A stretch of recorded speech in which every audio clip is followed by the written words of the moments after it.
À l'instar des autres localités du pays, la région de Dosso s'est vue dotée d'importantes réalisations qui concourent bien sûr à l'amélioration du bien-être de laboureuses populations.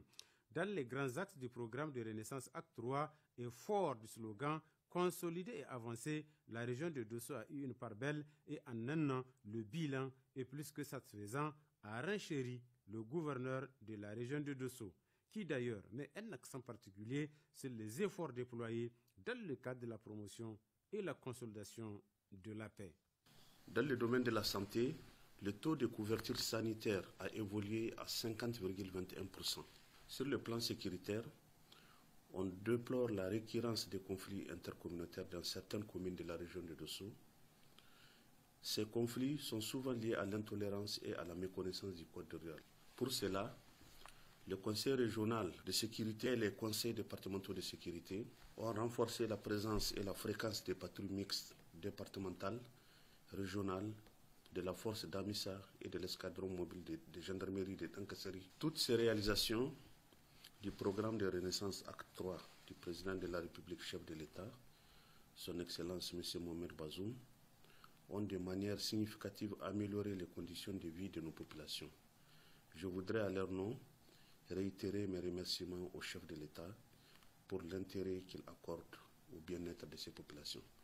Pour faire du développement une réalité, il faut absolument des réseaux routiers conséquents. C'est pourquoi, dès sa prise de fonction, le président de la République, son Excellence Bazoum Mohamed, et les partenaires au développement n'ont pas lésiné sur les moyens y afférents. C'est ainsi que la région de Dosso a bénéficié, dans le cadre du programme Compact, des travaux de réhabilitation de la route Dosso-Bela sur la RN7 longue de 83 km, puis la réhabilitation des tronçons Guito-Dosambera, 37 km, Morgou-Gaya, 179,6 km, dont les travaux sont en cours de finition. Notons également la réhabilitation et le bitumage des tronçons de Douti-Koni, Douti-Dogon-Iriabagarua et Douti-Loga. Avec ces grands travaux financés à grands frais, dont certains sont presque terminés, les usagers et les populations bénéficiaires ne cachent pas du tout leur sentiment de profonde reconnaissance aux plus hautes autorités de notre pays.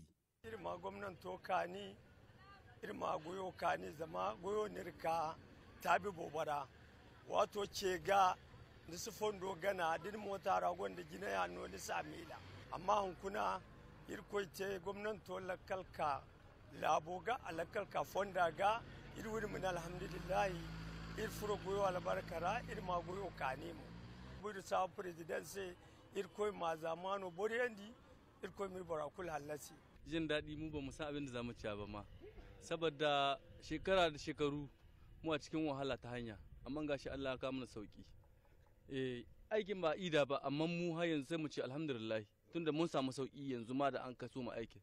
Alhamdulillah, Allah shi kara mishi karfin gwiwa.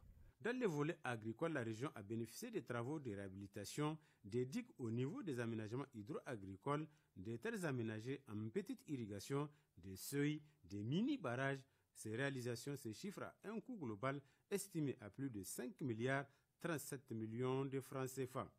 Le producteur de Gaya Amon salue d'ailleurs ces nobles actions. On va commencer par le remerciement qui va vers Excellence, Monsieur le Président de la République et le gouvernement, d'avoir pensé à nous à chaque besoin. Notre souhait, c'est que la digue soit durable. Pour faire face au problème de l'insécurité alimentaire, l'État a promptement réagi. 7 640 tonnes de céréales vendues à prix modéré aux populations vulnérables, 2 848 tonnes de céréales distribuées gratuitement aux ménages vulnérables et 197,8 tonnes distribuées aux personnes touchées par les inondations. Plus de 1 milliard 636 millions de francs CFA ont été injectés dans le cadre des travaux de lutte contre la désertification, tels que la récupération des terres, l'ouverture des bandes par feu et le faux cardage des plantes envahissantes. Concernant l'élevage, les réalisations ont porté sur la construction et la réhabilitation des marchés à bétail, des enclaves pastorales, des couloirs de passage, des abattoirs construits et des banques aliments bétail, la distribution des kits ovins, caprins et volailles pour un chiffre avoisinant 2 milliards 166 millions de francs CFA. À Gaya, capitale du Dandi, les populations ont bénéficié de la construction d'une mini-laiterie, d'où l'entière satisfaction des populations bénéficiaires. On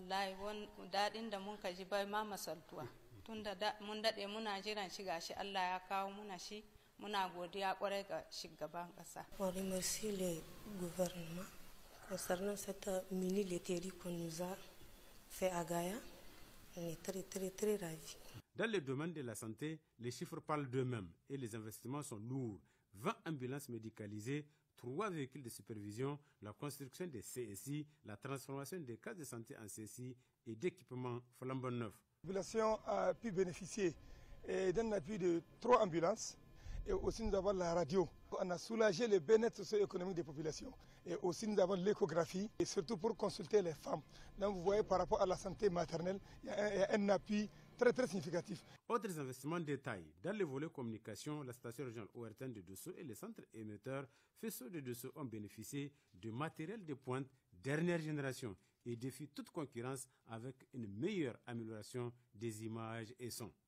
Dans le secteur de l'hydraulique et de l'assainissement, Dosso a bénéficié des réalisations de mini-addictions d'eau potable, des postes d'eau autonomes, des forages, des puits cimentés, le tout estimé cette fois-ci à plus de 2,761 milliards de francs CFA.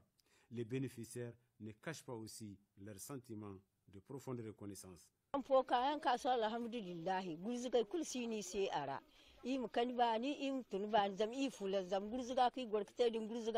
L'éducation est une priorité du président de la République. L'on note à cet effet une nette progression du taux brut de la scolarisation qui est de 112,21% et celui des filles à 64,37% au niveau du primaire. Et pour les secondaires, le taux a également évolué.